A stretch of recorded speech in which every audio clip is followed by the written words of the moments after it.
We are live. I'm going to grab the link. I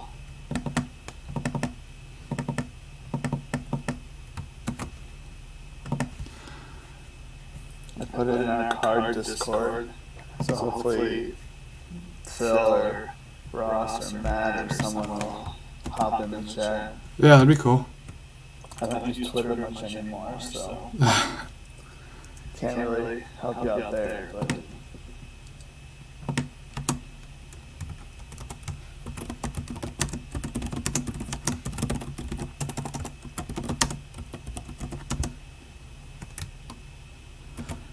So anyways, you wanna get us going here? What's your thoughts on Panini grabbing the WWE license for WWE trading cards? I mean, it's one of those things where I feel like I texted you this, John. I said that Topps is down bad right now, and I really think that they're like spiraling out of control. And I also think it's just, I mean, credit to WWE side. I'll give credit to WWE honestly because they can tell that something's not right with the Topps.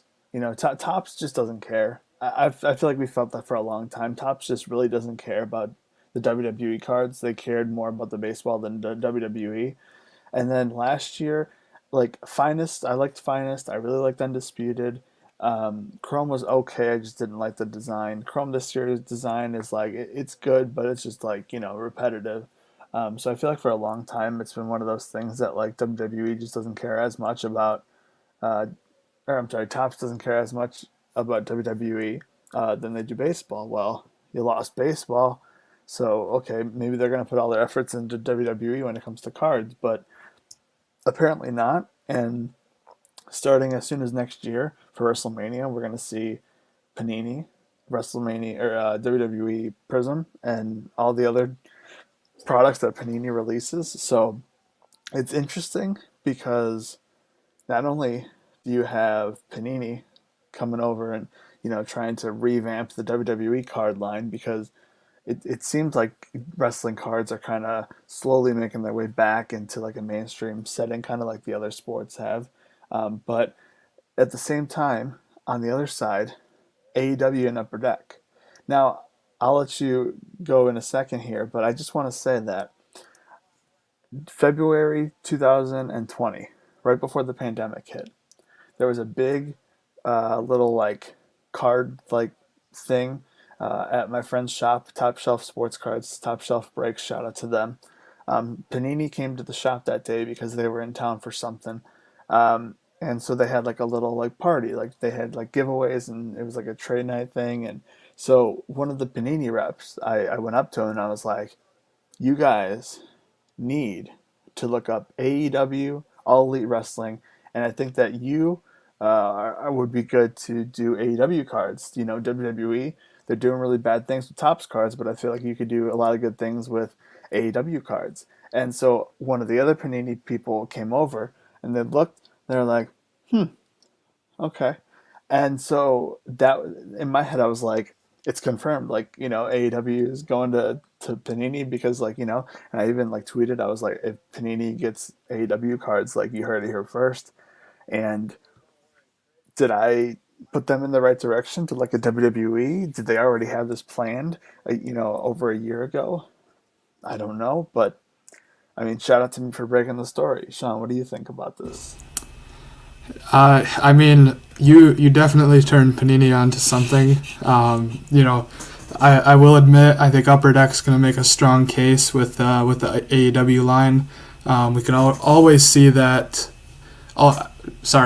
We already see that with how crazy the boxes and cases are going for the AEW line. And yeah, like you said, Chrome just comes out. Feels like everybody was super excited for that, breaking boxes, breaking cases, finding retail, just going after the usual Chrome Gold, getting your on-card autographs, and then all of a sudden the news comes out this morning that Panini's, still executing their plan and slowly taking over the world, it seems like, but, now getting the WWE line, I think, there's good and bad. I'm trying to be, I don't know the right term I want to use. My PC, like Pico, and we've talked, is in AEW now. So I still like ripping the WWE stuff. I still like collecting it. But I think it's going to be different. I was talking with Joe, talking with Josh, probably not watching, but the Prism Gold out of 10, and we might have even discussed this. The Prism Gold out of 10 is going to outsell the Gold out of 50. I know there's 40 less copies, so if you want to go to I believe Chrome, Topps Chrome is their out of 10 is the black. I think the Prism Gold is going to completely outsell that. I was looking a little bit ago. A Roman Reigns black out of 10, I think there's one at 90 OBO. I thought that was relatively cheap considering he's in the Wreck Everyone and Leave black t-shirt, goes well with the black border. But I think if you add the gold to it and put it out of 10, in a Prism set, that's probably a $300 card. But the bad things is hey Jason, what's up? And right on cue, I think bad thing for set collectors is there's no way in hell you're going to get a master set from, a Prism hobby case or something like that. It's going to... And the price point. Price point is probably going to take a lot of people out. I don't know where it begins. Right. I think the product is going to be 800 to 1,000, similar to UFC. But I also wouldn't be surprised if it's 400 to 500, kind of like the WNBA line. Even that's big. Right. So yeah, it'll definitely be interesting. But I think that, like I said, there's going to be good and bad from it. I don't know what to expect from Topps until 2022. So I'm gonna throw this out there. I was looking at their website just literally a few minutes before we started this, and they're doing that. I don't know what it is, but it's a different format basketball. You know what I mean? I don't know what league that is. So what if we see Impact is doing their cards? What if Topps is just hey Impact, let's make cards? Well, and isn't Impact, they have a set, right?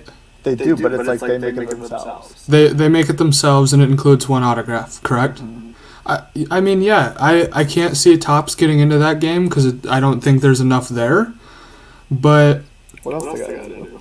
No, true. To answer Justin's question quickly, he says, so is Topps going out of business now? Didn't they lose baseball as well? They lose baseball in 2026. I think both parties lose, the players' union and the team.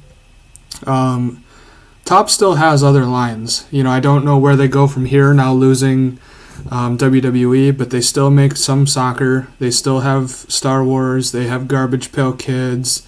I believe that basketball set that you're talking about, Pico, is the overtime set. Kind of like the Topps Now cards. I don't know anything about that, but in my opinion, the Topps biggest line right now is Formula One, F1. Mm-hmm. That stuff has taken off since the National. At the hobby shop that I work for, we had a box before the National at $400 that we literally just sold today at $2,300. So for nobody to want that and have it sit over time, and then all of a sudden that National sparks more interest than ever to get $2,300 for it, I think that kind of brings in a bunch of, what can be done going into the new Panini products for WWE. Andy, I believe I answered that real quick too. New contract begins very quickly, 2022. And Pico, correct me if I'm wrong, but WrestleMania probably in the April-ish area of 2022. I figure at the very latest it'll be May, just right, because of COVID and all that fun stuff. Yep. But I don't think Topps is going anywhere.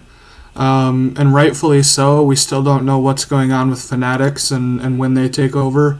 Are they going to try to buy Topps or Panini outright? Because Fanatics has taken on a big risk to make these cards. They don't have a card facility to run the presses and everything. So, in my opinion, I would like to see them buy Panini or Topps and have them print the cards, but have the Fanatics name behind it. But maybe also, include Topps. If they were to buy a Topps, I don't want it to be Fanatics Chrome. That just doesn't have a ring. If they could keep it Topps Chrome, with whatever line they do, but Topps made the cards, that would be key. But yeah, I think Topps will be around. Don't know what they'll be doing, but it's going to be different for sure. Hobby's gotten some big news this year. Mm-hmm. Yeah, I mean, one of the other things I thought was interesting on Topps' side was they. So I guess they're allowed to make NHL stickers, and they're doing Topps now NHL stickers. So like it's the moments, but it's sticker. So I'm like, that's one way to really go up against that line, let me tell you, because that's crazy. You know what I mean? And hey, more power to Topps to do that. You know what I mean? Yeah, I mean, like we've seen at the National, going to the Topps Q&As for the past couple of years, Pico, is, those guys seem to know what they're doing, although, these products can be better, and I think they know that too. But it comes down to the point where they say they're going to put this out, and, it gets pushed 3 months, doesn't have this, doesn't have that, quality control. Topps, Topps is doing, it's kind of like the Topps now, the living set. They're doing that for wrestling, so that's going to have to come to an end by 2022. And the living set is something that is never supposed to end, really. I don't keep up with the baseball one. I'm sure that has probably ended, or, just they kind of sneak it out in onesie twosies as, players change teams or there's a new rookie. But they've released living set, 2 a week for the last maybe year. I don't know. I haven't bought into it, but I know a lot of people that do. So it's very popular. But, I guess if you had to say, give your thought, or, what might be you excited for with Panini getting the WWE line? Let me tell you. I know it's tough. Let me tell you. I think that one of the most underrated sets or rookie card is just the base non-risk rated rookie. So let me get like some random bloke that's like from NXT and like the Performance Center, like rated rookie of that person. Like if this was a couple years ago, have like Adam Cole rated rookie, or like Kevin Owens rated rookie, or Shinsuke Nakamura rated rookie. Like I think the rated rookie like symbol is one of, if not the most like iconic thing in sports cards to me. I agree. I think that, I know we texted earlier about it, but I do think that Chronicles will be a brand for WWE down the road with Panini at some point. I know we're starting with Prism around that WrestleMania time. I would expect probably a select, kind of like they did with UFC, and then sticking with the UFC theme, having Chronicles come out after that. I would like to see down the road a like Flawless, iMac, NT, whatever high brand they would do there, simply because Undisputed has worked. There's not always a resale value to it, but the high price point box works for wrestling. I'm curious though how Panini does it. In all 3 of those boxes I just named, they're a 0 pack box. You open up the box, there's a mini box that has your cards in it. I think the big reason that Undisputed works is there's a hit per pack. Mm-hmm. With that changing to Panini, will they see that, or will they go, yep, you're buying Flawless, you're going to get one touch, and a mini box full of 7 cards? I don't know. I could see it working for wrestling, though, because I could see kind of like the fully loaded, the different relic pieces, the tables, the ladders, the chairs, the leather jackets that Finn and Becky wore. I mean, that was a well put together product. I could see that being even bigger with, NT pieces and an auto, just a nice put together card. But yeah, I would really kill for a rated rookie, and kind of with AEW the same way, whether it's a young gun, or a star rookie like the 89 Upper Deck Griffey Jr., the 0304 LeBron star rookie, that kind of their flagship rookie card. Whether they pick the baseball and basketball version or the hockey version as a young gun, I think that star rookie compared to an optic or a regular Donruss rated rookie, that's going to be a cool battle of rookie cards right there. Yeah, I'm excited, obviously, for the AEW cards. I'm trying to look up and see if there is anything about like what the rookie card is going to look like, because that's like, I think that'll be a big thing. Obviously, like the canvases, I'm excited for because I think those are pretty cool, and those don't get like as much love with some Panini products, personally. Um, but yeah, I'm trying to see. I don't think they're. I don't think they have I anything. don't think they've showed any rookie cards. I mean, it's going to be tough this first set with AEW, because who do they classify as a rookie at this point? I get, a lot of people in AEW are new to the scene, but to the brand, do you classify it as a rookie? A guy like... You might not want to do rookies for this one. Sure. A guy like Adam Cole being relatively new, do you give him a AEW rookie card, or do you pick a younger, up-and-comer that maybe just joined the circuit, a rookie card designation? Like, I don't know how they would do that. I'm sure they're going to sneak a couple in, but... Here's something about that. I was thinking about this. So, I think Upper Deck and AEW, or whether this is more AEW side than Upper Deck side, I feel like they're smarter about this, because let me tell you, who has rookies in the past couple of years? AJ Styles, Luke Gallows. Okay, Luke Gallows was Festus. He has Festus cards. He has Luke Gallows cards. He's not a rookie. Okay, I know he's like new and everything, but he's not a rookie. AJ Styles, he has cards in other companies. He's not a rookie. Okay, he's been doing this for way too long to be a rookie and to have a rookie card. You can say that for pretty much a majority of the people, and I feel like AEW, and I'm looking and I can't find anything, any pictures of like rookie cards in AEW. Honestly, you might as well just not do rookie cards. Maybe down the line, if AEW has like if it's a true rookie, like if you have never heard of this person before and they like made their way up in the ranks, then yeah, you're gonna want that person's rookie. But I feel like it's gonna be more like first cards. You know what I mean? Like first edition, that kind of stuff. Yeah, I think, kind of like what you just said, the promo cards that were on Upper Deck EPAC. I grabbed 4 of each person that was released. Don't really have a thought behind it, but I wanted to grab an even number of everybody.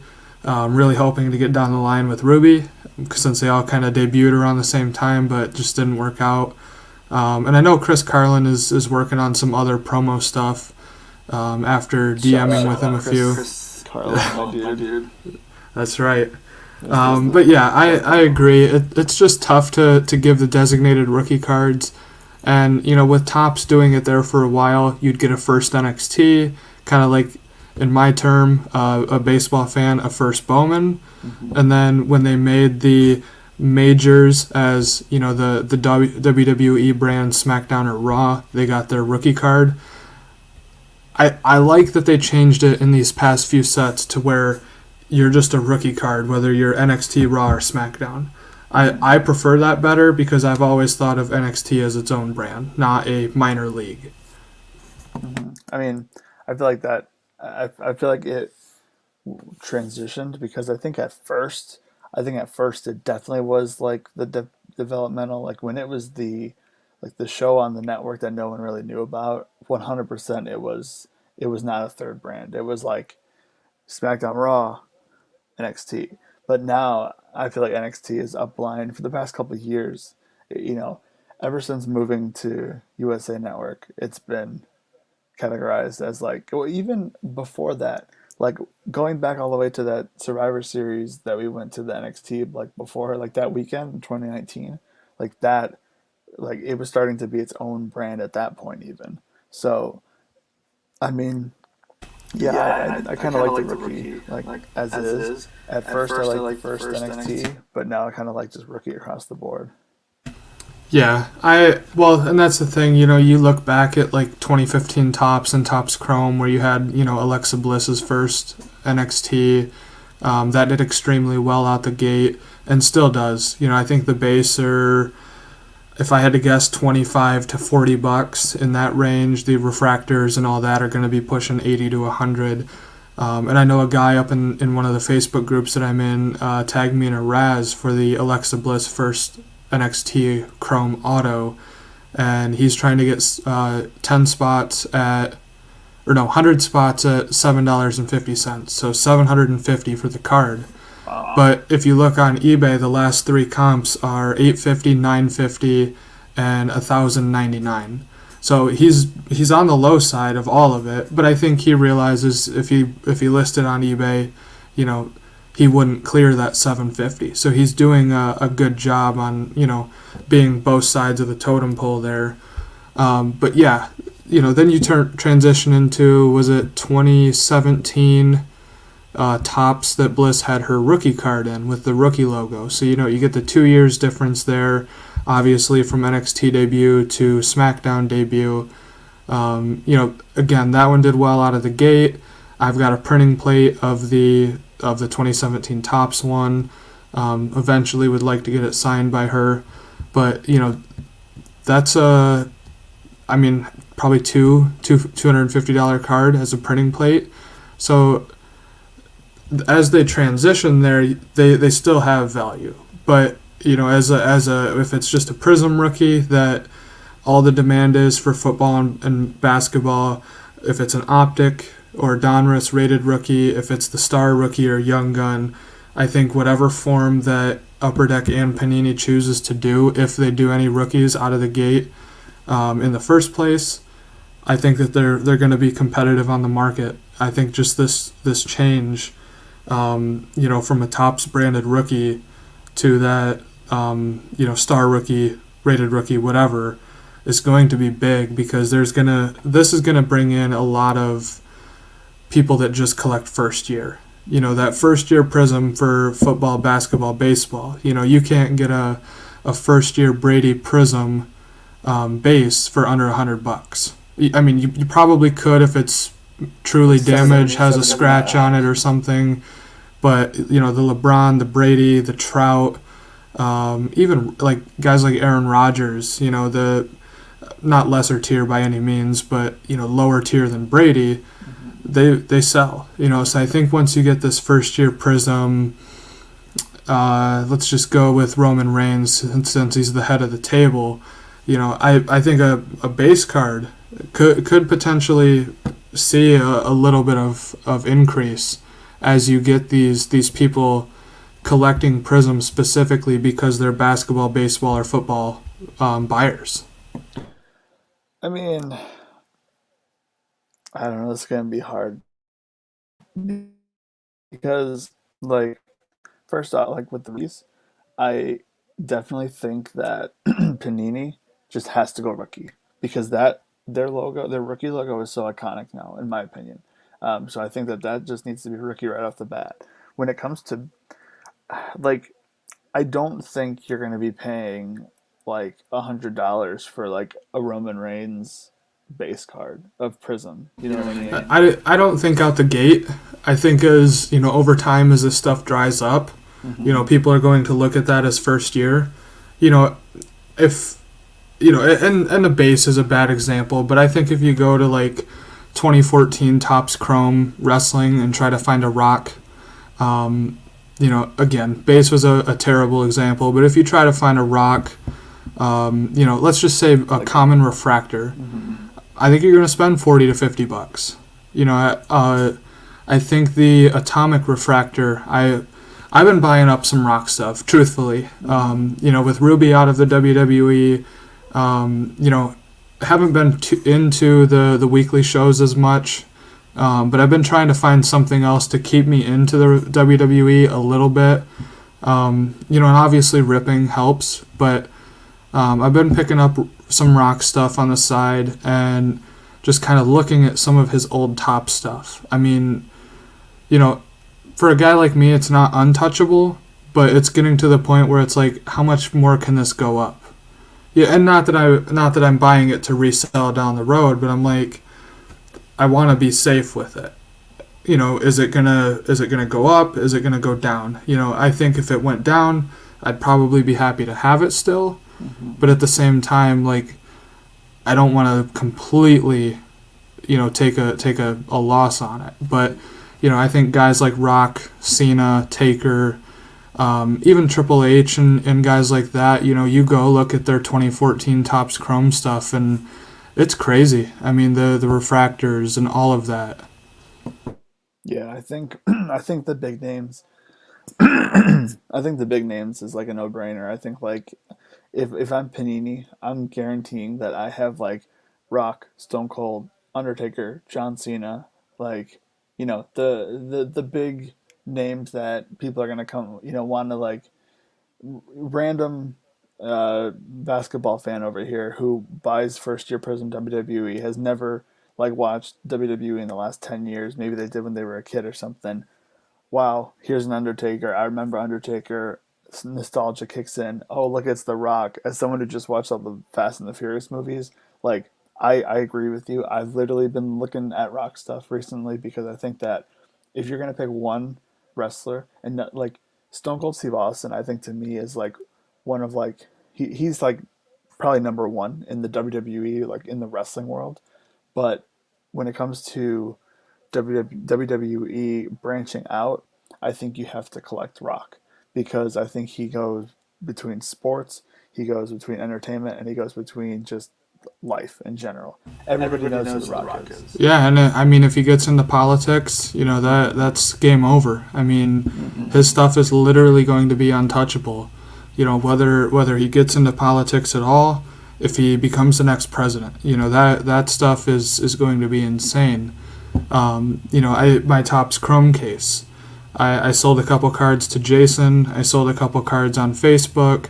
Haven't really done anything else with what I have, but truthfully, I paid a little bit under cost on what you can get cases for now through my breaker.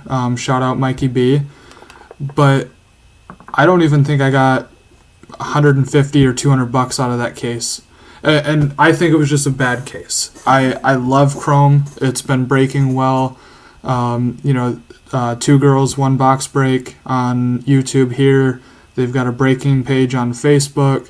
They've just done incredible with it. Now, granted, they've done 2 breaks with it, and each were 3 cases. So they're ripping quantity, but I mean they're hitting just good card after good card. But in my case, I did get a Rock 5-time Winners Club green parallel numbered of 99. Now, if I wanted to sell that, probably $50 would help get my cost back. But I just think that 5-time Winners Club insert set from Chrome, especially now potentially being last year Chrome for WWE, I think that's a very cool insert set. It's got guys like R-Truth with the 24/7 championship as a 5-time Winners Club, which I'm pretty sure he's won that title like 500 times. But I think it's a cool set overall. And I definitely wouldn't mind picking up more refractors to it. So to pull that rock, I'm just going to squirrel that one away in the PC, put it with my other rock stuff. I'm gonna switch gears for a second and answer a couple of questions. I saw this one pop up from Jason. Absolutely, I think that's a good investment. It can't hurt. No, it can't. I think when Panini Direct, they put it on their website or app, depending on how you look at your Panini stuff. I think UFC Prism, they put it out at, I want to say it was $7.99 or $8.99 a box. For people to get in at that, Blowout was already selling it at over $1,000, I'm pretty sure. I don't know where the hobby sits now, but I'm going to say if you can get it relatively cheap and you're not in a hurry to move it, I think it's absolutely a good investment, as well as older Top stuff. I had no intentions of ripping both cases I got from Mikey B, and now I'm glad the other one is sealed in my closet still. I think this last year Topps Chrome is going to be sought after. I think as people realize that the individuals and box prices for a Panini product are going to be expensive out the gate. Again, we're just speculating on, is it going to be $400 or $500? Is it going to be $800 to $1,000? I think gold refractors, especially, there's been a boom in anything gold. But again, guys like Rock, Cena, Taker, Stone Cold. Actually, one of my favorite sets was last year's Topps Finest, the extended set, high numbers. I pulled a Rock Gold out of 50 at the time, and I got like $150 or $200 for it. I don't think they're that now, but I would love to have that card back. It's just him hitting the rock bottom. I think base do 60, so I'd have to imagine the gold might still be in that 150 to 200 range, but I just think that extended set, they were very hard to hit. When I ripped my 2 cases live, I maybe got 2 a case, if that. So I definitely think stuff like that is a good buy. Even, the Heritage Chrome stuff. I know Rock and Cena are in that. The other legend guys. Heritage Chrome. Heritage Chrome. It wasn't a standalone product until 2007, I think. But it's. Way back. Yeah. They never re-released that product, but I think refractors of that set are good to hold on to as well. So if you guys are looking for something to buy, whether it's PC or a little investment, I think refractors. You start there. Maybe I've held wax before. I don't have a problem sitting on it. I know some people might sit it in the closet and a week later get bored and rip it. You have the urge. You don't have the willpower to hold stuff. I can put that case in the closet and not touch it. There might come a rainy day where it's like, I kind of feel like ripping, but I know better. That I know what I'm into that case for. I know it's probably not going to be, before next year, but I think boxes, sealed anything is a strong investment. Just it's all about that willpower, though. Mm-hmm. Is this Jared? I recognize the handle. I'm drawing a blank. One card that you want but is out of your price range. Nothing WWE comes to mind. I've got my Rock Auto up on my case there. Actually, I just, Pico might be laughing because he knows what I'm talking about. One card literally did just come to mind.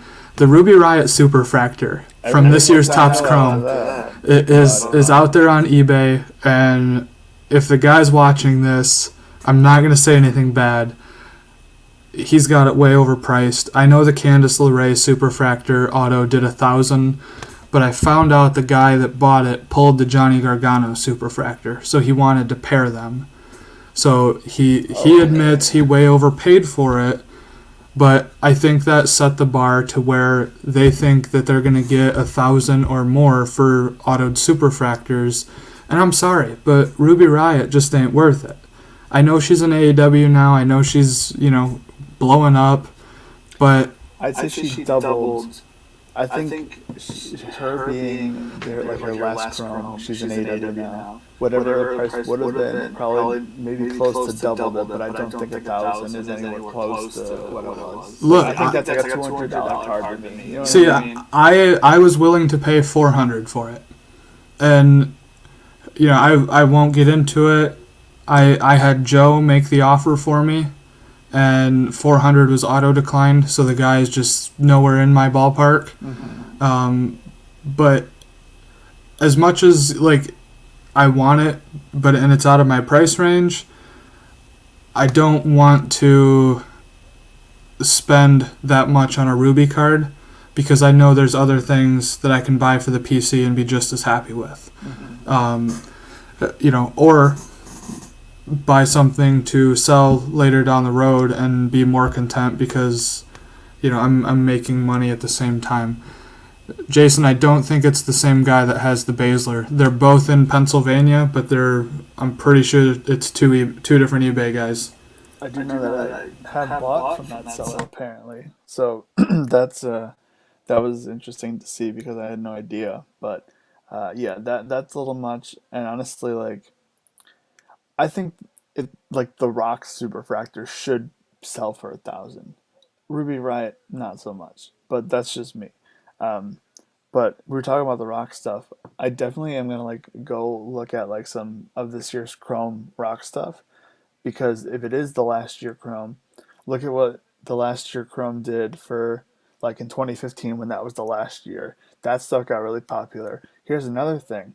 Let's take a little trip back to 2019 for a second. The National, we're standing in front of the DA Card World booth, and there's $40 UFC Chrome and Topps boxes that nobody cared about. Nobody cared about the UFC stuff. I don't care who you were. No one was buying that UFC stuff. And then Panini got it, and what happened? Now those $40 Chrome boxes are now $800. There's some boxes that were there that I have a video of that were $1,000 now. So once you go to Panini, I feel like people look at Panini as that 5-star restaurant that it might have one or two bad things, but most of the time you're going to get a good meal no matter what, and it's going to be worth the price. Topps, just they've been doing the same thing, and they've more power to them. They keep on trucking for all these years, but there's just so many more things, especially in the hobby right now, that Panini cares about and does better than Topps. So I feel like when it makes that transition, it just becomes that much more popular and that much more expensive because of the what's it called, Panini name. So yeah, is that the only rock card in there? Or does he have a base as well? He's only got the insert. So that's the one you're going to be looking for. Mm-hmm. Like I said, I just like this set. You got Cena with the heavyweight.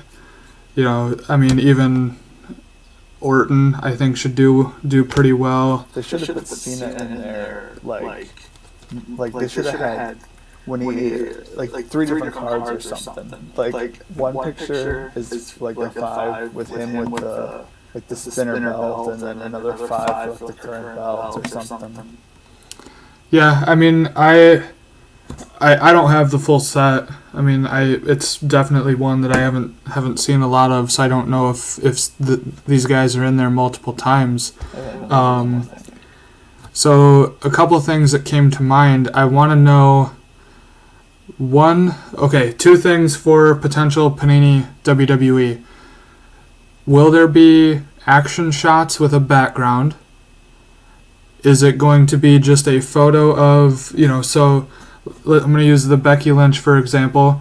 I get there's a background there. It's kind of probably pointed towards the Jumbotron or the Titantron. So there's not much of an action. So what's your thought there for potential new signers? Who would you like to see for that? And while you're on those two, I'm going to think of my last one that I had and lost. So action shots, do you see those coming?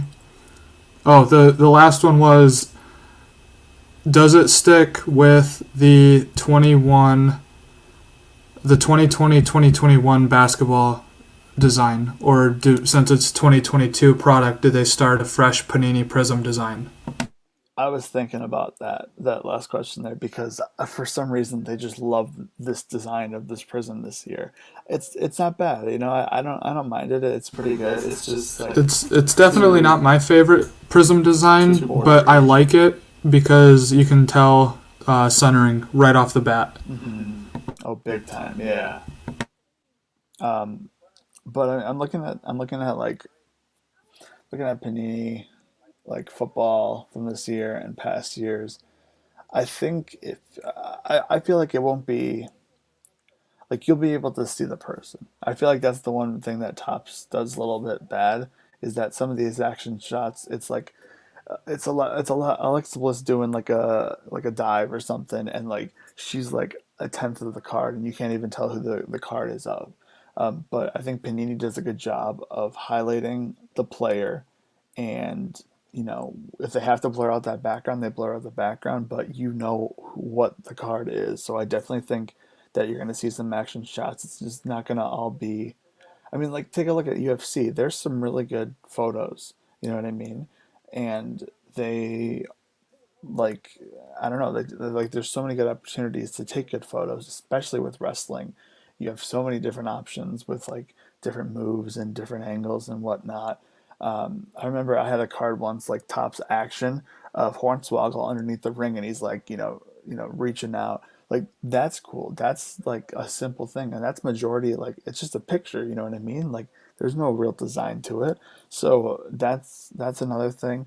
And then what was the other thing that I missed? Oh, the signers. Yeah, so just real quick, I think that, especially for Prism, I think that they're going to have to do, some pretty solid images. I don't think they'll blur out the background. I think looking at past Prism designs, 2012 and 2013 come to mind where it's just been the athlete. 14 through current, I believe they've all had some type of background image. Whether it's, Brady on the football field, Trout, catching a baseball. I think they've all had some type of background. Actually, I take that back. 2017 Prism basketball for rookies did not have a background. But I think with that, again, kind of like that Becky, there's clearly a background, but you can't tell what's back there. You can tell that she's, walking in the ring, squaring up her opponent. The Titantron's behind her. I don't mind stuff like that. I think the Becky image is cool. I was just thumbing through some more of these cards here. I won't go too far, but, even like good old Eric walking out to the ring there, you can clearly tell the Titantron's behind him. I don't mind that as a photo. Ciampa. I mean, you can tell his logo's back there. Must be, some type of pose. Definitely don't mind it. So I think, for Prism, we'll see some type of background image. If we get into a product like NT Flawless, iMac, I definitely think it'll just be kind of traditional where it's just the athlete on a white card with an auto or with a patch. And then that, and so on and so forth. Now that I'm thinking about this, I really liked WWE Finest. So, and that's just the things. That's just like the photo, and it's a mix of like posed photos and like action shots. So I think that you can do that, and I definitely agree. And yeah. Finest is a great example. I definitely think that it's feasible that you can do a mixture of both. Finest was my favorite product last year. I was excited for a return of Chrome. Downplayed the heck out of Finest, but Finest outdid Chrome last year for me at least. you get into, kind of back to my three questions there. So I think there's going to be a little bit of both, background and non-background. Might depend on the product. My second one. Well, I know It was this. what signers do you want to see? Like new first time signers. So I don't know if you guys are aware of this, but rumor is that Topps had The Rock inked multiple times, and it never came through. If you go to eBay and type in Rock Topps printing plate, a guy with the set of 4 plates, the red, the magenta, the yellow, and the cyan, he was supposed to be in that insert only, or the retail only insert set, the Intercontinental Championship. And he's got the unsigned printing plates. I think that is a huge potential with Panini. I don't know if they can make it happen, but I would love to see a Rock Auto again. Kind of, in my opinion, do it like a Kobe Bryant, where you had Kobe Bryant in just about every product, but you limited his auto to 10 or 25 in every product. Mm-hmm. So you're not flooding the market with Rock stuff, but you're getting them out there for collectors to have. I am kind of biased because I would like another Rock Auto. All he's got is the Comic Images one, his rookie from '98. And I believe he's in the Scorpion King, his movie. They made a card set. I believe he's got an auto in that.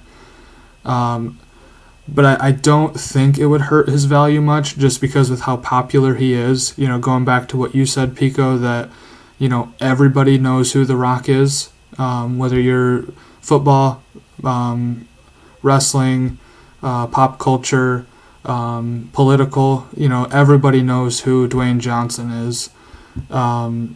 So he's one on my list that I would like to see Panini potentially get in for an autograph. Another one is Shane O'Mac. I cannot remember the last time I've seen a Shane McMahon Topps or Fleer auto. And I personally don't think he has one. So I think that's one, like, okay, Topps was able to get Vince for, Transcendent fully loaded. They were able to get Steph in there. I think a Shane O'Mac would complete the trifecta. You gotta get... Yep. You gotta get him in there. With how over he is, the returns... Oh, Jason says Transcendent. Okay, so Shane's out there, but for relatively speaking, I mean, he doesn't have much because I never see it. So I guess that's a bad example for new signers for Panini. But yeah, definitely The Rock is at the top of my list. Real quick, speaking of The Rock, I was doing some searching, and that the Rock, like from Finest, doing like the People's Elbow that you were talking about. So there's a red number 2 of 5 on eBay. The only problem is it's graded an HGA 9, which basically means that it's just got some plastic around it. But it's listed at $500 by it now. There's not even a best offer. But to me, I feel like that card by itself is just $500. Like, I've been eyeing that one. If I got it, I'd crack it out of that slab. Definitely. I'm not an HGA guy, but that's a story for another time. That if you watch it, the seller will make you an offer from time to time, and I think he's been as low as $450 with me. And I've debated it, but just have never had it, in my head that I really want the card. Mm-hmm. But yeah, that card is so great. I love, like I said, I love that Finest high numbered set. Jason has a good question here, and that's do you think Topps will get all the products out by the end of their contract? So I'm not currently up to date with their release schedule, and I kind of want to check that out because I know there is a guy on Twitter that keeps up with the releases, and I'm very curious if I wonder if they just cancel some, honestly. I think we're in for a potential sticker dump. So if they've got a lot of Kevin Owens stickers that they need to use and they can't get him to sign on card, boom, there's a sticker auto. I definitely think we're in for that. But I also thought about that too. I don't know, and that's why I wanted to check the release calendar. I'm fairly certain that some of these 2021 products are scheduled for 2022 releases. So if that's the case, I don't know if they just completely destroy those cards. And real quick before you can jump in, Pico.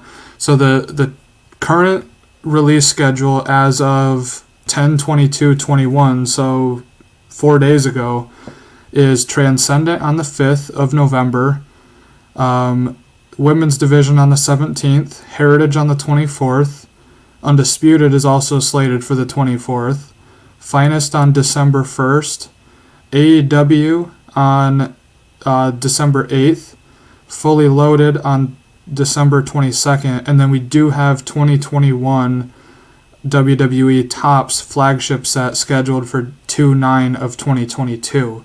So I do think there's a potential of a cancellation there. But from November to February 9th, there is 1, 2, 3, 4, 5, 6, 7 Topps products slated. That is not counting the AEW Upper Deck set. So 8 total wrestling sets before 2/9 of 2022. I don't see it happening. If I'm Topps at this point, let's be honest. Like, just throw together something like Chronicles and just throw it all in one thing. Like I'm opening a pack. Oh, look at that women's division auto. I'm continuing opening. Hey, look, it's Heritage. Like, there's no way unless they're like contractually like able to sell the stuff into 2022, then fine, do whatever the heck you want. But like, I mean, what else are you gonna do? Like, because you know that they have some of these made already. Yep, and that's my thing, is there's a potential, like I said, of 7 products until February. That's a lot crammed down our throats. You know, I know you're kind of in and out of, you know, what you pick up, I don't really know how much wrestling you pick up a lot of anymore.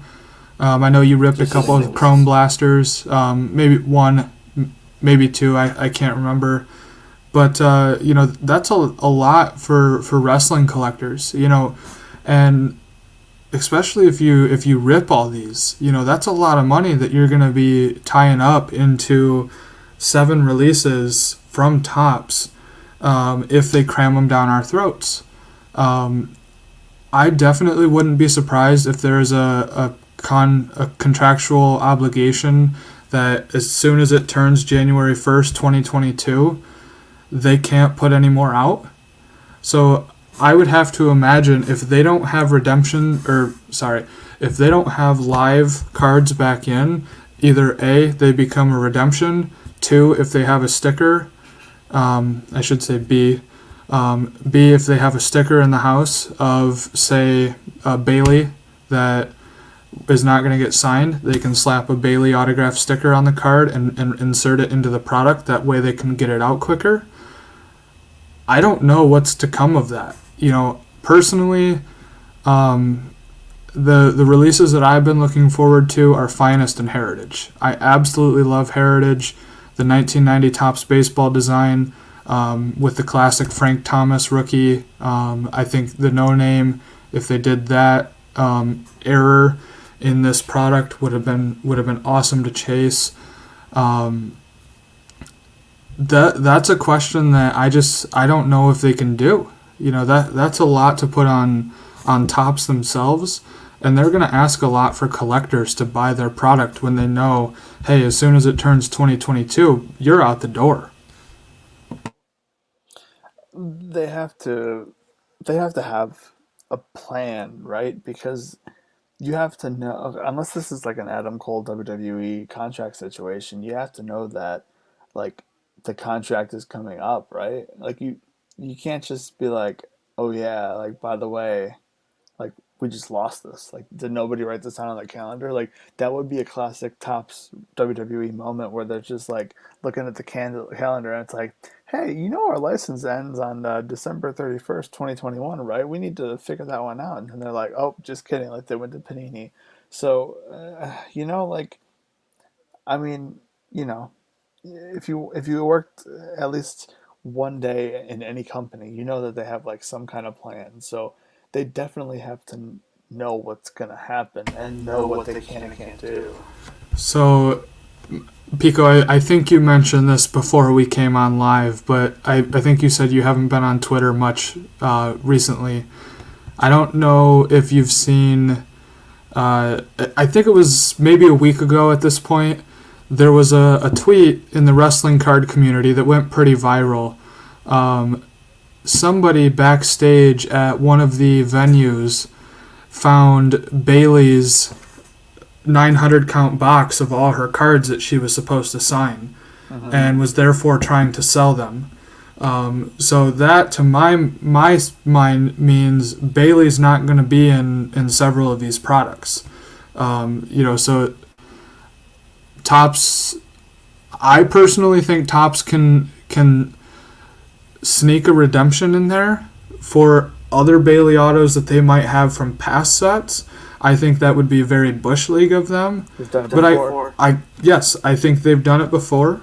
I just don't think that unless they saw the tweet or the Facebook post that the guy found them and was trying to sell them for an absurd amount of money, I think that Tops would still sneak a Bailey card in there. As a redemption, say, hey, you redeem this, the expiration date is blah, and then they send you a 2017 Undisputed auto out of 199 to replace your blue of 50. There's, I hate redemptions. There should have been, legal actions on them, or should be. That's, again, another story for a different day. I just think, they're very tacky. But with that, how often has that happened before? Look, Bailey hasn't been traveling SmackDown since she got hurt. So for Tops to send them to, let's just say, Phoenix, Arizona, at the Sun Stadium there, there's no reason why they should have sent Bailey cards there when she's been rehabbing in San Jose this entire year. And then, oh shoot, yeah, my Tops rep left him backstage. The janitor that was cleaning up found him and is selling him for $4K. I just think that there's stuff that can be done better. Like, look, yes, I agree that you send them to the venue. These athletes have time to sign before, after, or during a match, depending on who's out in the ring. But I also think there's a time and a place where we should have knew that she was not there. She's hurt. We should have sent him to, her home. We should have, hit up her agent and said, hey, here you go. Can you get him to Bailey's house? So that, in my mind, just kind of thinks, what are they going to do for these products? There's a lot of autographs that they're going to have to put into 7 products. We're talking checklist of 20 to 30 cards per 7 products. That's a lot. Yeah, I mean, unless they have like some kind of garage sale and they just like put up like they do with like the Tops now, where it's just like, okay, you got the number 99, you have the number to 199, you have the 50, and then just get rid of them that way if they're trying to get rid of a bunch of things, because you know if you do that once a day every day, like you're gonna get rid of them some way. Like people are gonna buy them, and the rest of them you could just like do whatever with. But the yeah, Jason talking about his 2020 undisputed Bailey auto. It's not going to be a 2020 undisputed card. It's going to be 2019. I learned that the hard way because I was like, oh cool, Bailey. I don't have an autograph from her. This is great. I'm going to get, I opened up so much Undisputed from 2020. It's going to all match. It's going to be great. And I got it in the mail, and I had a 2019 Undisputed Blue, number 1 of 25 Bailey auto. And I was like, what the heck? Like, how does she not have 2020 autos? So, yeah, if you ever get that fully redeemed and everything, it's probably going to be a 2019 card. If it's not, then please let me know, because I'd love to see what the undisputed 2020 Baileys look like, because I've never seen one before. So All right. Unless you have anything else to touch on with Panini, Upper Deck AEW, any other wrestling trading card hobby news. I think we touched on a little bit of the Sports Spectacular in Chicago the weekend before Thanksgiving. It's something that I've been looking forward to probably since the National. But yeah, I think that the autograph lineup is very stout. I've been talking to a lot of our locals up here in the shop that I work for about it and who they have coming, and a lot of them have said that it's better than any national autograph lineup they've ever seen.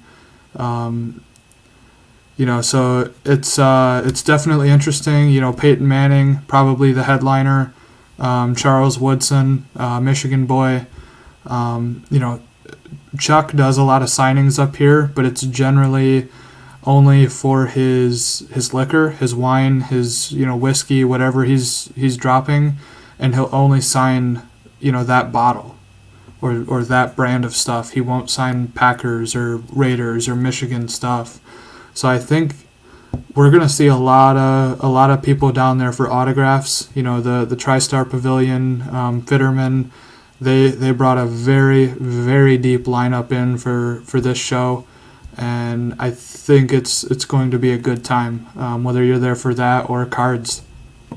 yeah, I mean, the autograph lineup looks good, even though I never really do that for the most part. But I'm just kind of interested to see, coming off of the National, which was crazy, what this show is going to look like, because it is in the smaller area. So is it going to be, are the lines going to be as crazy as they were at the National? Is it going to be, obviously like scaled down to that?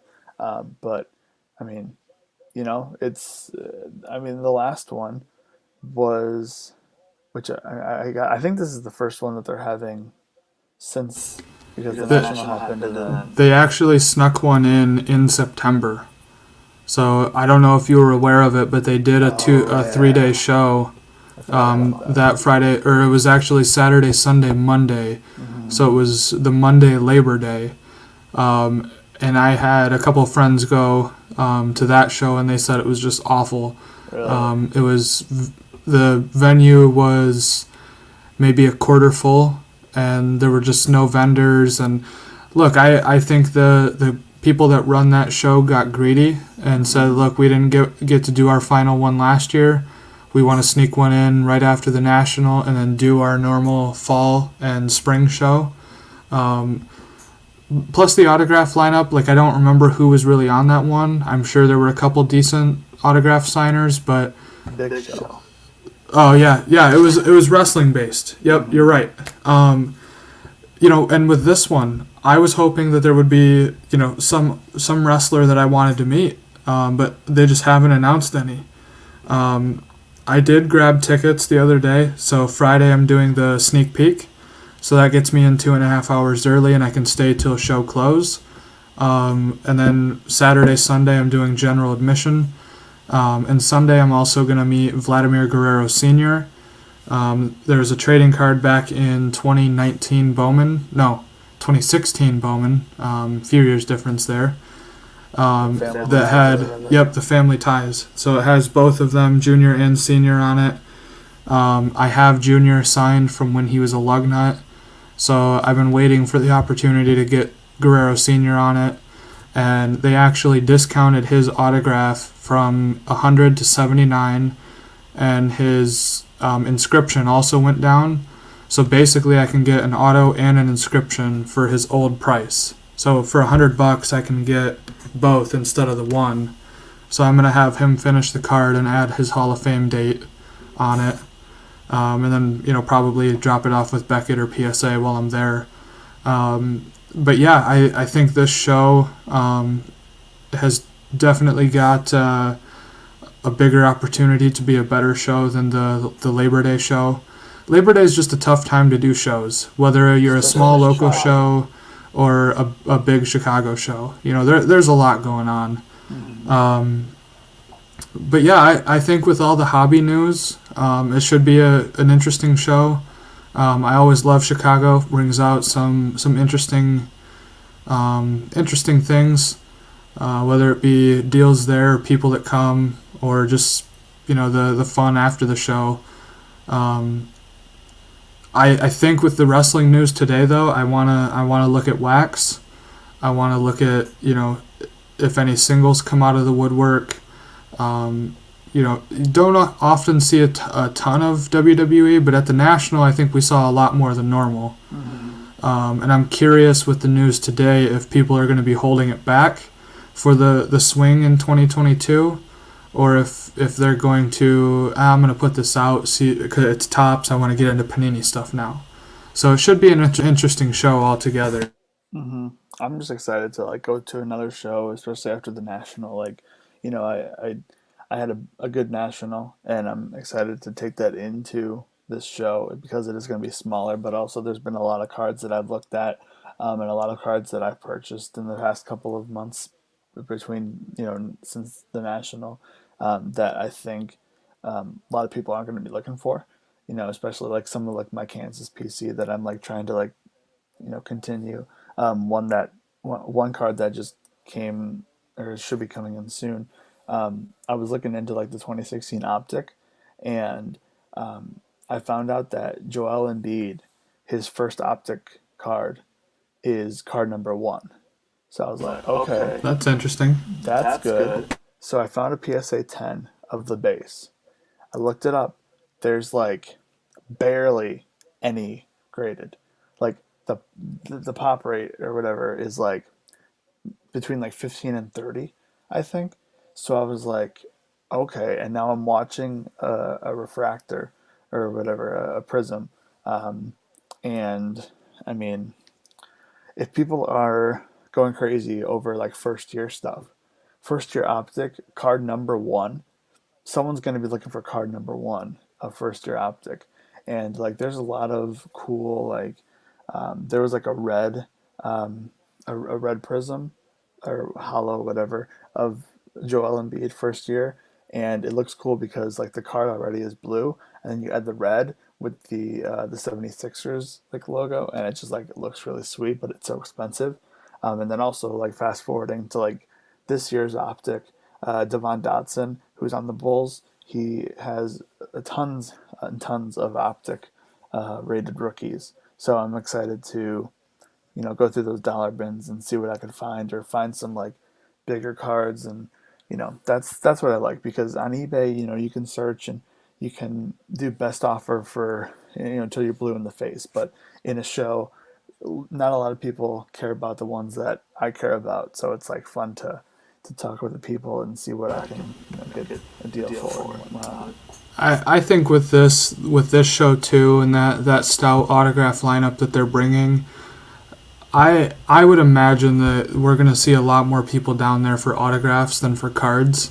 I know there's a mix of people that do both, memorabilia and cards, but I kind of think that this show is going to be very interesting with singles. How many people are going to be bargain bin hunting. At the National, I mean, you couldn't get into a bargain bin. It was just very tough. I mean, there were 5 people around every table. There were 4 of them going through a bargain bin.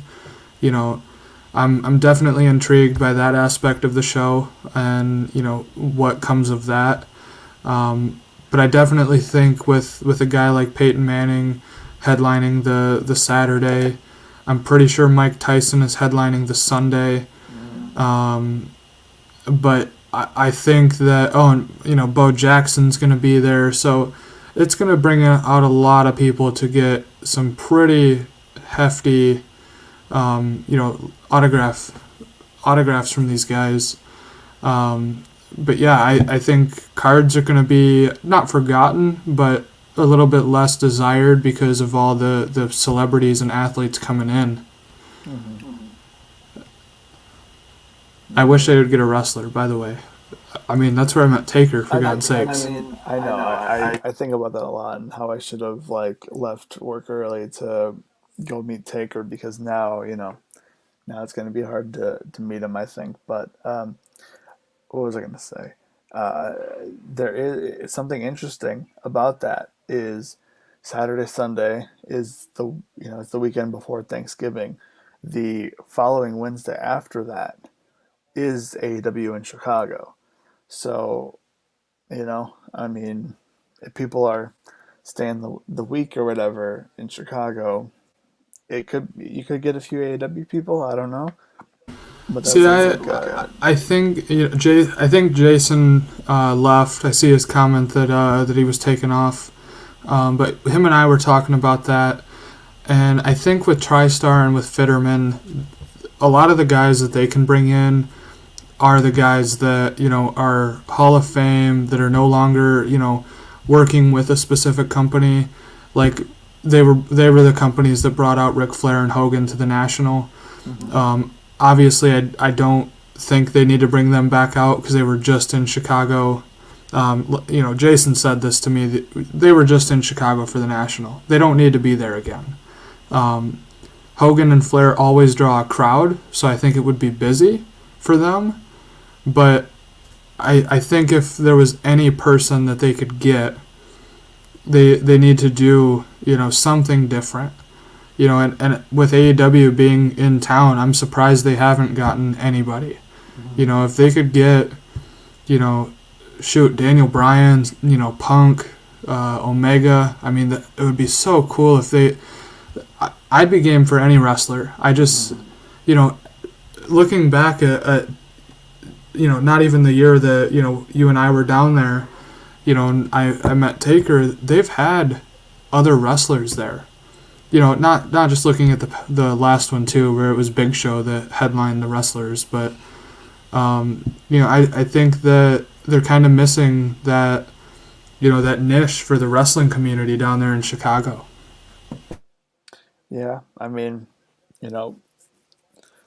with me not caring about autographs as much, it's more about the cards for me. But I do think like I don't know, I'm thinking about that lineup, and like there's a lot of people that are going to be there for just for autographs, and that's going to be interesting because I think with like the National, um, I always just thought of the National as just like cards, but then you meet so many people who are in line trying to just get autographs. So I mean, yeah, I mean like Sting is easily one of those people that will definitely draw a lot of people, and he's going to be there in a couple days anyway. So if you got him on Sunday, and he just stayed in Chicago or whatever, Bring in Ruby it's just Soho. hey, honestly though, like you might as well. I mean, I never met her at all. Like all those indie shows that I saw her at, and I didn't even meet her one time. So um, you might as Dude, well. if they brought in Ruby Soho, I'd have two things there. I'd probably 7 to 10 autographs. I mean, yeah, I just get a picture, but yeah, that you'd probably have to. Well, I guess if you'd be driving, it wouldn't be a problem. But um, Yeah, we're driving down. mhm. Speaking of a question about going back to AEW, um, did you see those sheets they were giving out at the New York Comic Con? I did, yeah. Okay, what is your like what is your thoughts on those? Because I know those like they're preview cards, but like they're gotta undo My them. my thought is how many people are undoing them and grading the single card. I know they're a perforated edge, but if you get the card out just fine, there is a strong possibility at tens. So, how many people are taking those sheets that they got, tearing out the card that they want graded? And I've seen this a lot with, I'm pretty sure, Britt Baker. She was on that promo sheet, right? So a lot of people are actually taking her copy off it, and I'm assuming sending it to SGC. I don't think it makes sense to do the 150 tier with PSA. Although if you're first to market with a high grade, you'd probably do well with it. Right? Personally, I like it. I'm not saying it's as popular or ever will be, but I think of the Rock Bumblebee card where it was torn out of the Miami Hurricanes program. And I get that's, football going into wrestling, becoming a niche market in the wrestling community, and being a big Dwayne The Rock Johnson rookie card. But when you have, Britt Baker and other AEW stars all on that one promo sheet, I just think about the possibility of that whole sheet in itself. Like, I was close to buying that 8 or 9 multiple times at the National. If I don't know what I would do if I ever saw a full sheet of that Miami Hurricane set. I think that would way outdo a high grade Rock. Isn't there like another person on that sheet? Like the somebody correct me if I'm wrong, but I'm pretty sure it's Warren Sapp. I think it's someone with a crazy name like that. Yeah, because on the sheet you have Cody, Miro, Britt Baker, Kenny Omega, Chris Jericho, Sheeta. You have Upper Deck canvas, which I mean it's not a canvas. It's just like the design of Sting, and then it's Jon Moxley. So if you're considering like if people are going to consider these, like, I know they're preview cards, but they're still cards. You have Cody, Omega, Jericho, Britt Baker, Sting, Moxley, like, their first AEW cards. Look, I definitely think there's going to be a market for it. Whether they're torn off, kept in a top load, or the full sheet, or they're graded. I think that's got big potential. And honestly, that's kind of why I bought the promo cards from EPAC. Like, I'll probably keep one of each in the PC just because they're cool, they're unique. There's, I don't remember what the numbers ended up being on print runs for each one. I couldn't find them. So I think that same guy on Twitter that tweets out the release dates kind of broke down the print runs. I'm sure Upper Deck has it somewhere on their site. But no, I'm definitely intrigued on the promo stuff for this AEW product. I think this AEW product is... I think it has the potential to be just as big as Panini WWE products. I think with Panini taking over that, I think Prism is going to be absolutely insane. But with the way AEW Upper Deck shot up to a $200 box or a $7,000 case or whatever it is, I think that's insane. It's $200 now, the last time I checked. So, look, I think these promo cards were a great buy. I think if you can get the panel for a good price, I don't know what they're doing on secondary. I haven't kept up with the Punk through Daniel Bryan EPAC promos. I mean, but apparently, if you went to Comic-Con, there were stacks of them every day, and people were just taking stacks and stacks and stacks. So if you happen to, I don't know someone or a couple of people who went there, maybe they're going to give you a couple sheets. Because I was like, hey, like, if I can get more than one sheet, that would be great. But, Ray Lewis, okay. I think it's Ray Lewis and Warren Sapp along with Rock on that Bumblebee set. So yeah, 3 iconic names. I mean, 2 Hall of Fame football players, one of the greatest wrestlers of all time. Yeah, I mean, but no, I definitely think that promo sheet for AEW has definitely got potential.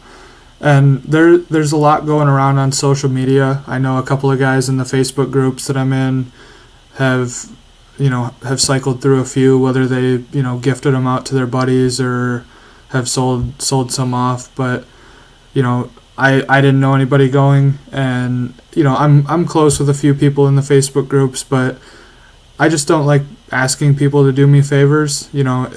I'd definitely take care of them for doing it, but if I wanted one, I'm just gonna plunk down on one. But I think it's a pretty safe play for collectability or investment type. Hmm. Yeah, I mean, I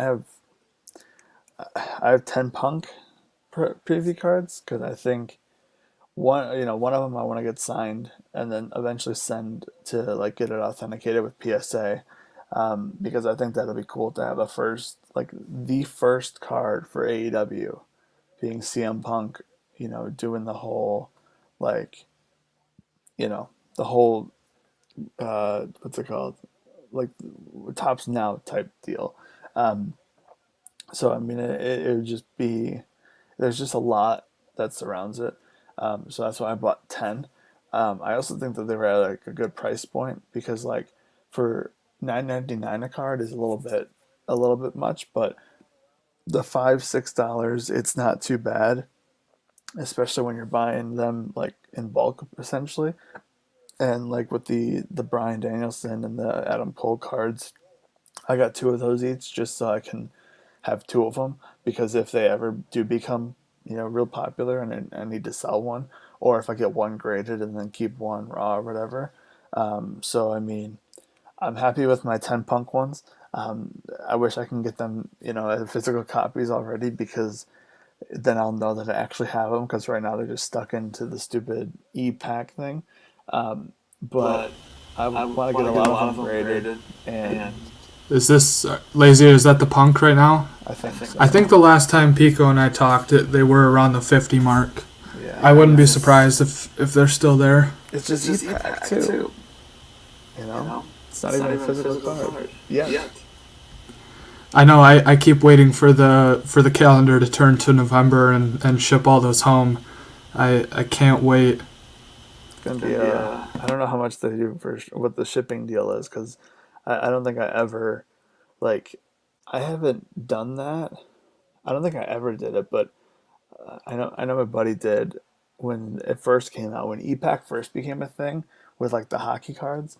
That was fun, because like you would just open them all, and then if you got 10 of one card, then you got to like ship that one card to you for free or for a couple bucks or whatever. Yeah, you got to make it a foil card and then ship that one home.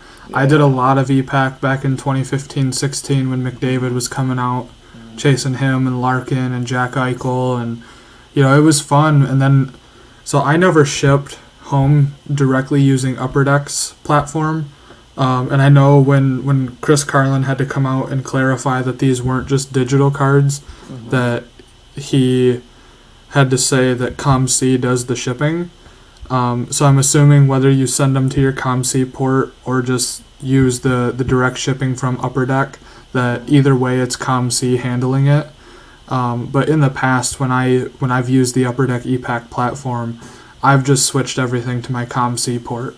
So back when I ripped all that hockey and Goodwin and stuff like that, anything that I could transport, I moved it to ComC, started reselling that stuff. Anything I wanted to send home, I paid for the shipping home. I'm gonna assume that, so you've got 14 cards coming to you, that I think ComC's rates are still a little bit high because of how backed up they were. I'm gonna assume you're gonna have to pay, if you're just first class, don't care on the time, probably $4, $4 to $5. A card? No, just flat rate shipping. Okay. If you want to pay a little bit more but still get them sent first class, it just yours goes to the top of the priority list. It's probably going to be like you're paying a priority rate but getting them first class still, which I've done in the past, because I'm like, look, the cards that I have in my account I'm willing to pay priority and get them first class, because they're putting it at the top of their to-do list, they're getting it packaged up, and by the time they drop it in the mail at first class rate, you're still getting it in 2 to 3 days. I know November, December, there's going to be a lot of shipping issues with the holiday season and the lack of work, but I should say lack of staff, not work, but But yeah, it'll be interesting. I'm curious to see the shipping platform with it. I've got 12 cards, you've got 14, so it should be about the same rate for both of us. So, but yeah, I'm definitely looking forward to those. As we transition from the promos, the Panini getting the deal, the Chicago shows around the corner. I just wait to walk into Walmart or Target or whatever and just see some AEW blasters sitting there and, hoping that I can buy them all. I hope there's ability to do that. I kind of worry with the hobby shooting up as quick as it did that a lot of people aren't going to, try to buy it or resell. I definitely think, if anything, the retail is going to be hotter when it's the Prism stuff. Again, you're going to get the collectors from basketball, baseball, football into it and seeing Prism wrestling, and they're going to be like, oh yeah, I gotta go rip this, or I gotta go see if there's resale. But I'm curious if the AEW product or the Panini WWE stuff is going to be findable in retail.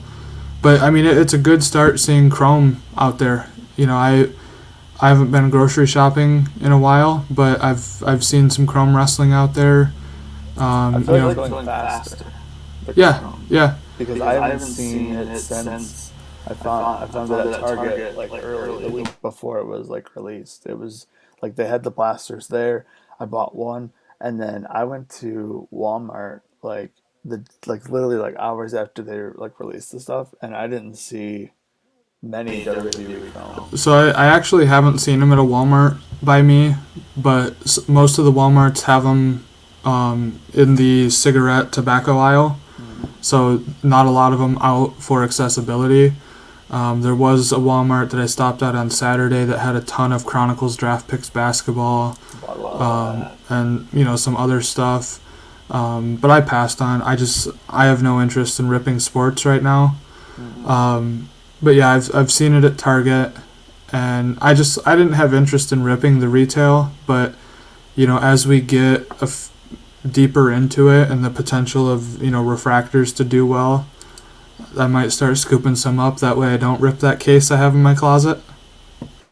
Yeah, I mean, I've been looking for like Scarlet Autos from Chrome. They're still high right now, but just like the first or the rookie card autos from NXT, it'll eventually go lower, and it'll be like $50 to $60, and I'll be chilling. But yeah, I mean, it's just the way that WWE is priced. Like I actually did break down and buy some of the WWE NXT hobby boxes, just because I got them at cost, and I was like, okay, fine, like I'll try it and see what happens. And I got really bad autos, and it didn't pay for the boxes at all. And at that point, I was just like, you know what, I'm not gonna do this anymore. Even Chrome is 120, 130, whatever. But with it being the last one, who knows? Yeah.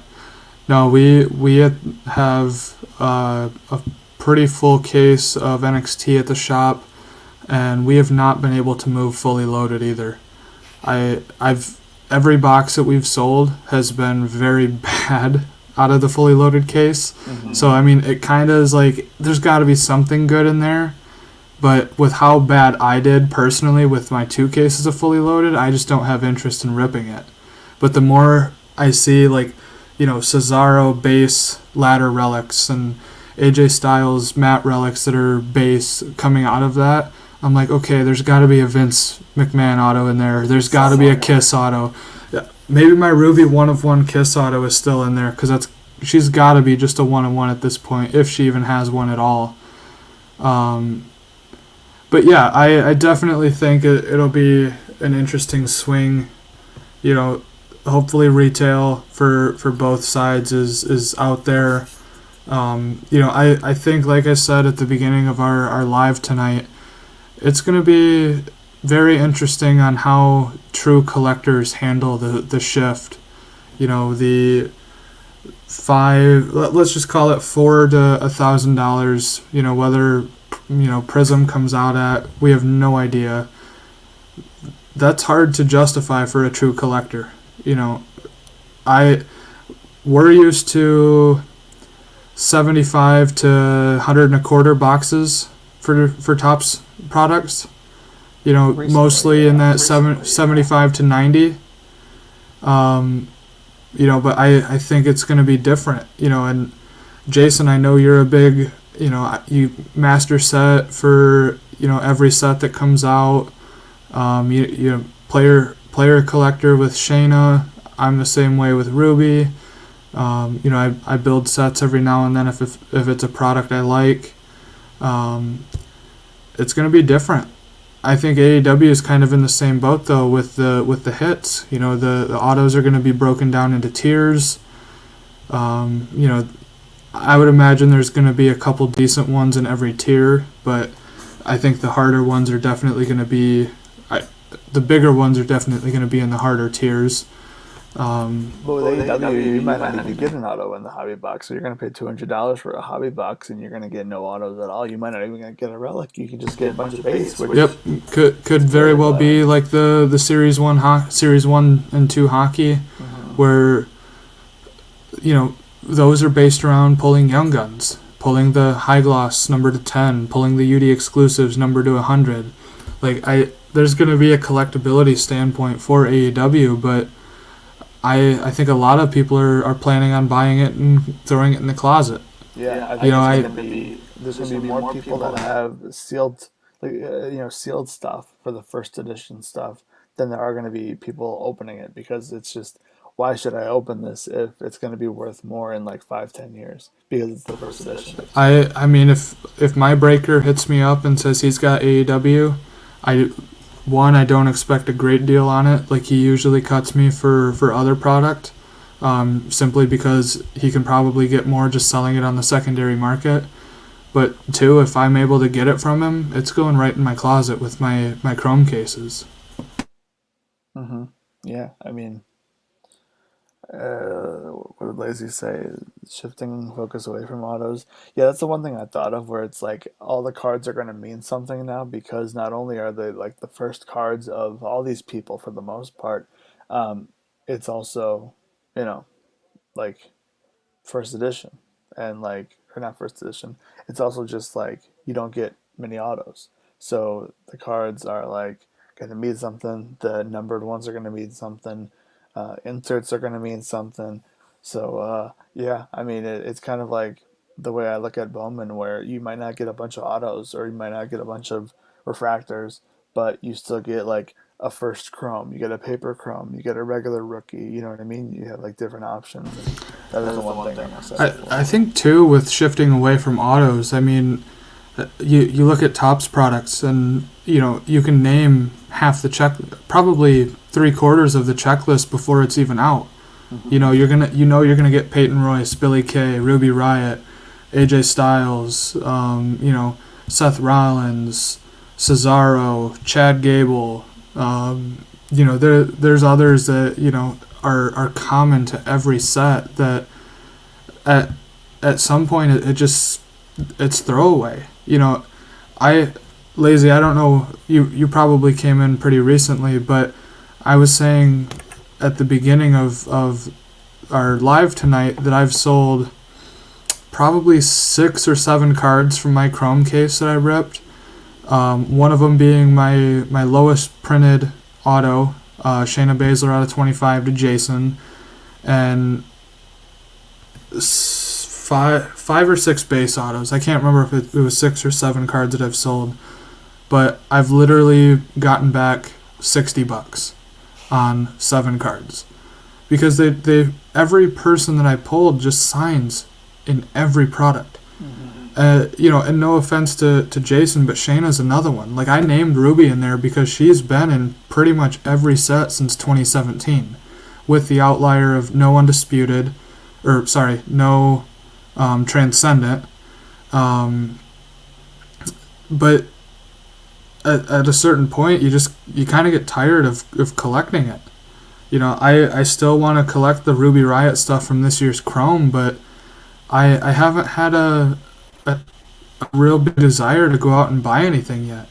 I joined in a group break the other night and pulled a red auto out of 5. I'm like, cool, saves me from buying one. But other than that, I haven't bought anything other than the two cases. I have no desire of chasing Ruby autos for the 17th time. Yeah, I mean, I was the only thing I was thinking of was um, I don't know if Brian has autos in Topps Chrome at all. I feel like he might have something like coming To out. be honest, I'm not sure. He's not one that I pulled. But I Okay. know like in that lot I just sold was Seth Rollins base auto, Chad Gable base auto, Grand Metalik is a redemption, horrible, and like two other autos, and I literally I was pricing them up because I'm setting up at a show this weekend, and I was like, oh, this guy's looking for base autos. He's doing the complete set of them. I'll just sell them to him. Be done with it. Hmm. And I added them up from what I was pricing them for a show, and it was $20. I'm like, you know what? I'm gonna cut him a deal. Just do $20 shipped. That's fine by me. But it's like, how bad is that I've sold 6 or 7 autos from a case, and I literally have made, after shipping, probably that $60. Hmm. Just unbelievable. Yeah, it doesn't make sense, and I mean, that's why I look at it and I'm like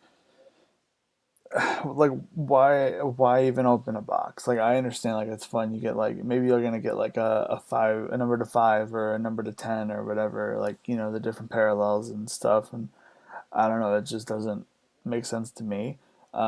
But the one thing I've been doing is I really want to find I need to complete my rainbow from 2020 Undisputed Kevin Owens, but I also am looking for a 2015 first NXT Kevin Owens auto from Undisputed to 2015 because his contract runs out soon.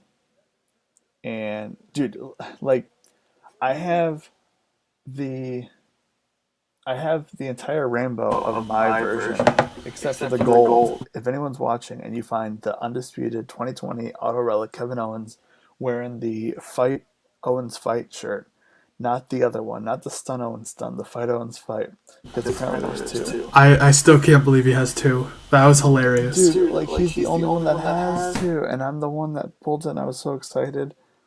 Like, anyway, but I want the 2015 first undisputed auto of Kevin Owens because when he debuts in AEW at Revolution in Chicago,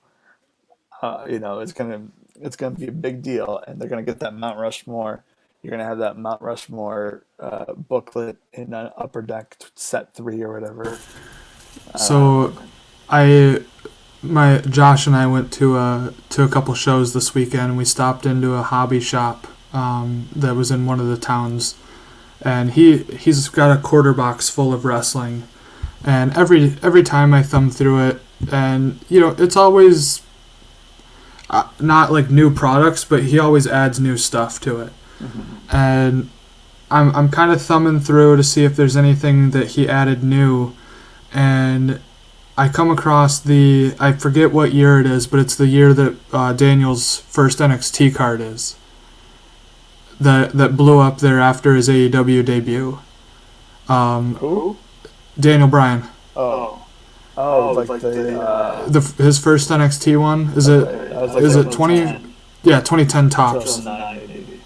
One of those So years. he had a bunch of those in there, and I'm like, ooh, at a quarter a piece. I'm like, come on, Brian. He had literally every NXT guy, or David Otunga, Wade Barrett, just every other first NXT. I'm like, this has probably been picked. I probably missed it. That would have been such a cool find. That would have been nice. Yeah, I went to 7 Out Collectibles the other day, and My dude. yeah, I found a few good things, and there was a lot of. I think I got like an Aleister Black first NXT card. The one time I got like a Alexa Bliss like first NXT card. I need to get first NXT Chrome of hers because apparently I gave it to my buddy like years ago and I just didn't know better. Um, and I kept like the base like paper card and gave him the Chrome. But um, yeah, I mean it's interesting because you know, all these people are jumping ship, and now WWE's jumping ship with Panini. So like, there's not going to be the firsts anymore. So that's another thing. But yeah, if anybody ever finds the 2015 undisputed Kevin Owens first auto and it's not too crazy, let me know, because that's the one that I need before he jumps ship. From that set, I have the Becky Lynch and the Finn Balor. That's I think good year 2015. It was Charlotte, Sasha Banks. I think Buddy Murphy is in it. Sammy, yep. I love that set. At one point, I thought about putting it together, but I just don't really have interest in spending that much to put it together. I'll keep my 2 Irish people. Yeah. Dude, what was the first undisputed year? Was that 2015 or 2014? I think 15. Okay, so then that's the other thing is like, that's first undisputed. 2021 will be the last undisputed, even though the design sucks and the product is so expensive. I was just kind of thinking, how some of the wrestlers will tweet or post Instagram stories of them signing heritage cards or signing cards in general. I'm trying to think if we've seen anybody sign heritage. Just kind of going back to if there's a potential cancellation and a dumpster fire that Topps creates. I feel like we have. I feel like there's been one person because I remember seeing it. I feel like somebody, whether it was in our chat or if Joe and I were texting about it, but I'm pretty sure somebody sent a screenshot of heritage being signed. Mm-hmm. Yeah, I mean, that Bailey thing was pretty crazy. So I mean, I feel like, I don't know, man. Topps is, like I said, Topps is just down bad. Yeah, there you go. That was in our chat. Mustafa Ali. There you go. Yeah. I think, is Heritage 1 auto or 2 autos? I'm going to assume probably the same setup as the last one where it was 1 auto and a relic. Okay. And also, at that New York Comic-Con that we were talking about, the panel from AEW, Topps had the boxes on display for Heritage and Women's Division. So that should tell me that those will come out. That makes sense then. Yeah, if they're promoting it, they might as well. Maybe that'll be it. Because there's no reason to do just the base WWE 2021 set. Like, there's just no reason to. You might as well end on a high note. Just end with Undisputed and call it a day. Like, right off into the sunset, put all your stickers on there. Like, you know what I mean? Just throw it all out the window and have a garage sale. Yeah. Look at that right there. There's Jason still in here. Just scrolling through some old Pico messages, finding all these old wrestling back and forth exchanges. I got my Indy Hartwell rookie auto in the other day. I haven't picked any up of hers. She was one that I kind of wanted from NXT, but just so cheap now. Is she? It's sad, honestly. That's a friend of the show. Well, not my friend, but I know I have a lot of friends that are friends with her. So it's just by way a friend of the show. Yeah. Well, look at you with all your reds that you hit, too, from Finest. Dude, Kevin Nash, the Usos, Rhea Ripley. Yeah. But I never hit a Grunt rookie. I forgot he's in that high number set. That's why I love it so much. I've got the base and the gold out at PSA. I need one. Dude, I haven't looked at those in a while either. Now that you mentioned, I'm gonna have to surf eBay tonight. Let's see, 2020 Topps WWE Finest. Rob Gronkowski. We're doing a live eBay search because now we're at the point of the show where now we're just like looking up eBay stuff. So, Pico, I've got some stuff for you when I come down to Chicago in November. Okay. I'm scared. Oh no, you're gonna love it. we'll see. We'll see what happens. What was I gonna say? Okay, so here's one for 35. Or best offer. Or best offer. But the problem is, like, it's not even a top loader. Like, come on, bud. Lazy, there was one finest red that I regret moving. I hit that Shotzi rookie red refractor number to 5 on a Christmas Day pack last year. And I think I way undersold it. And that's one I actually wouldn't mind back. I like Shotzi a lot. At one time I had thought about transitioning into her PC, but she's super expensive, so I don't want to do it. Dude, her autos are like ridiculous. I'll look up Rhea Ripley red to see if anyone sold it.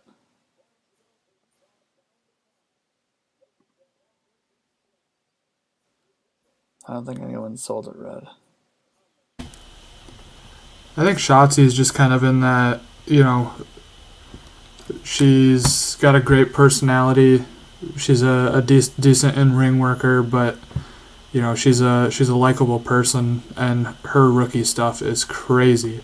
Even her stuff from like this year's Chrome, I saw like her orange refractor did well.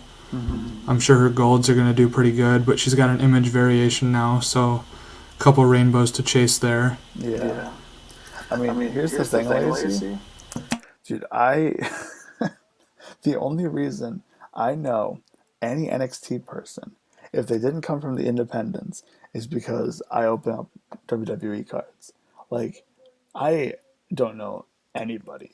Like, so I go into all these cards knowing what I know because, like, you know what I mean? Like, because of, like, opening cards. And yeah, the Scarlet auto, like, but like with NXT, with her rookie auto, like, it was her first auto, I guess. Like, it was up to like 100, 150, and now it was like, I think I got one for like 50. So they'll go down eventually. It's the first 2 week like syndrome where everything is 10 times the actual price, and then in like a month it'll be 75 or something. I mean, we're seeing that pretty quickly with Chrome too. I was kind of surprised, like that Rock 5-Timers Club green that I pulled. Like, first couple of sales were like 120, 100, and then 65. I'm like, that went down super quick, and it went down to the halfway point. I'm like, and it's the Rock. I'm like, why is that going down so quick? I get it's out of 99. There's several of them, but it shouldn't go that quick. Yeah, I'm gonna have to look up now. This freaking Rock insert set now, dude. You got me thinking, like, oh, last year WWE Chrome.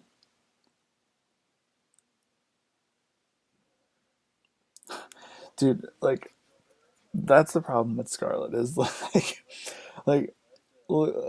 she's like the one person that I actually got to see go from doing like the shows in front of like 50 to 100 people, and then make it to the WWE and NXT and stuff. So that's why I'm like, finally. And it's like with Indy Hartwell too. It's like she was just like a Twitter, like a wrestling Twitter person who just tweeted about wrestling, and like all my friends just knew her.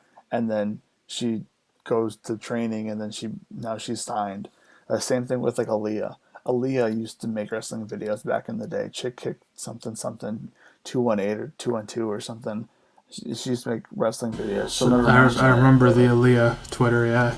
Yeah, like there's just all these people that like I know, and it's like I don't want to spend like $30 on like an Aaliyah auto. Like I'll pay like $5, but I don't mind paying like 35 for Indy Hartwell or 50. Do you have Aaliyah autos?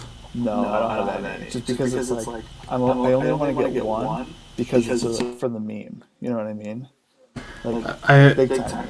I'll have to check, but like I said, I'm in the middle of pricing stuff for this weekend. I'm pretty sure I have this year's NXT auto blue.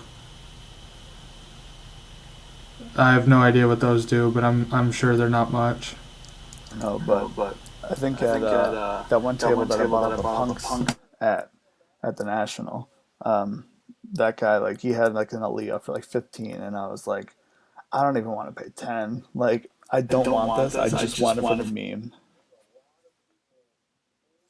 Fractor Aaliyah from Chrome just sold for 300 OBO. Or Fractor from Chrome. Super Fractor. Oh, Super Fractor. It clicked out before you said Super Fractor. I was like, what? You know what's a card that I want that I can't find anywhere. From last year's Transcendent, I think it is. In the John Cena set, like, you know how they have like the John Cena like set of cards. Okay, there's one. It's him. He's in his red shirt, and the caption is John Cena faces the best in the world. I just want that card. If anybody has that card, it's gone from eBay. Like, you can't find it anywhere. I was super pissed the other night when I was going down the rabbit hole of the rock stuff. I came across this dude on eBay that listed a Transcendent base from last year. I think it might actually be the same image of him doing the rock bottom from the finest high number SP, but he listed it. His title was literally 2020 Tops The Rock. Like, didn't say what it was numbered out of, didn't say the product, and he had it at starting bid of $9.99. And the day I found it, I think there was like 4 hours left. I'm like, I'm throwing a bid of $15 in, and then that'll remind me, 14 minutes before it ends, and I'll see where it's at. I fell asleep. That card sold. I'm not even kidding you. My high bid was like 15.50 something. I always throw a weird number in there. It sold for like $17 even. The last 5 comps on that card were like 90 to 100. I was so pissed. I gotta look up that now. 2020 Tops trend. Well, if you want to find that card, just 2020 Tops The Rock, and then go to sold. Yeah, I'm not a Transcendent guy, but that card would have been cool. There's some like, I know there's some like Kevin Owens on like Steel City, and it's just base, but like, that'd be nice to have. I don't know, man, dude. Cards are weird. You ever just think about how weird cards are? Did you check the Jason pop-up?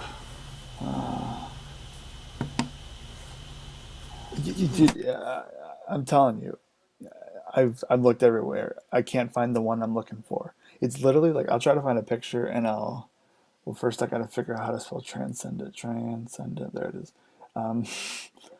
But like, I'll try to find a picture. You can't, like, it doesn't exist. Like, there was like one has sold, and that's the only one I've been able to find. But even if you look up like Transcendent Cena, like, no one even like mistyped it, unless if there's one on eBay right now, it just got listed recently. You go back to that seller that sold the Tops Rock. See if he's got one up. Dude, I could just put John Cena in, like, I'm trying to find this because I don't want to. My LCS has a sealed Cena set, but I'm not going to pay like $200 just for this one card. Yeah, because all of these are from Steel City, and Yeah, you're right. There's none active on eBay. none. And like, here, I'll see John Cena fights the best in the world, Tops.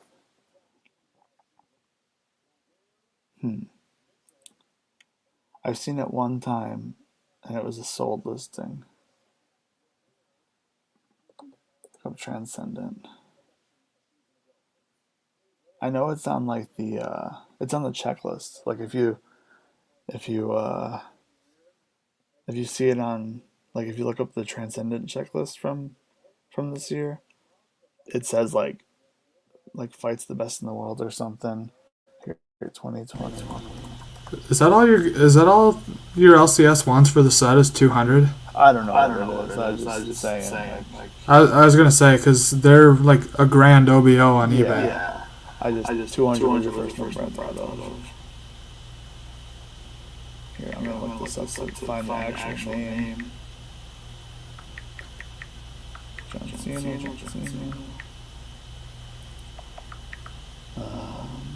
Okay. So it's card number 29 from the John Cena set, and it's John Cena takes on the best in the world.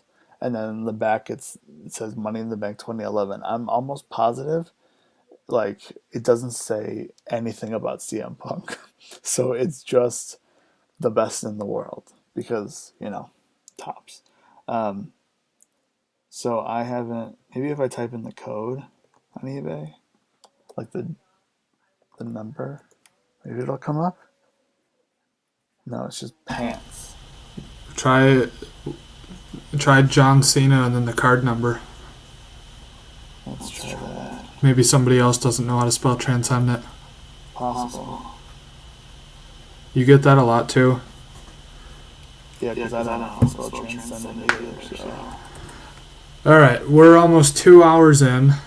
I don't think that's exactly how far we anticipated. No. Especially for a no notice live stream.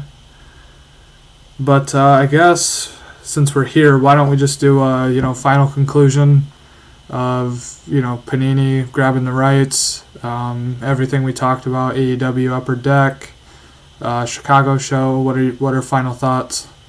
Let's see. Final thoughts are AEW's cards when those come out. I'll probably buy a lot of that at probably various prices, retail prices and resale prices. WWE Panini is good. Excited for it, and I can't wait to see what they do, and hopefully they do a lot better than Topps. And then Chicago show. It'll be fun to go to a card show again. It'll be fun to hang out with everybody, and probably buy some Devontae Graham rookie cards. Yeah, I don't know exactly how much I'll dive into AEW or the new Panini stuff, but I'm definitely open-minded as far as it goes. I think it'll be fun. Prices out the get-go are probably going to be a little crazy, like I've said, but I think it's, as long as they can produce a quality product, it should be well worth the switch. Chicago show, I think it's going to be a blast. I think cards are going to be very secondary at that show, so should be interesting to see how we can do down there. And obviously just, the after hours of the show are always fun too, going out to eat, grabbing a bite, or hanging out in the hotel. Just looking forward to getting back down there and going out again. I do have the Jackson show setting up at this weekend that I'll be at. Lots of inventory, lots of new stuff. November 6th, I've got the Shipshawana show. So I've got a couple shows in between now and the Sports Spectacular. But I think I'm going to actually focus on a lot more wrestling down there. Hopefully, like I said, dealers bring it out. Aren't hesitant to sell it with the changes. I think it definitely has piqued my interest a little bit more. So that's my final thoughts. I think it was an interesting 2 hours. I mean, I'm sure we covered a lot of stuff with the whole switch on the licensing, and a lot more stuff that we didn't plan on covering either. So that's how it works, right? With that said, I think we're gonna end it there. Jason, Lazy, everyone else that was in the chat an hour ago, we appreciate you. Definitely a last minute live. So maybe one of these closer to the show or after. We'll see. But for now, see you guys later.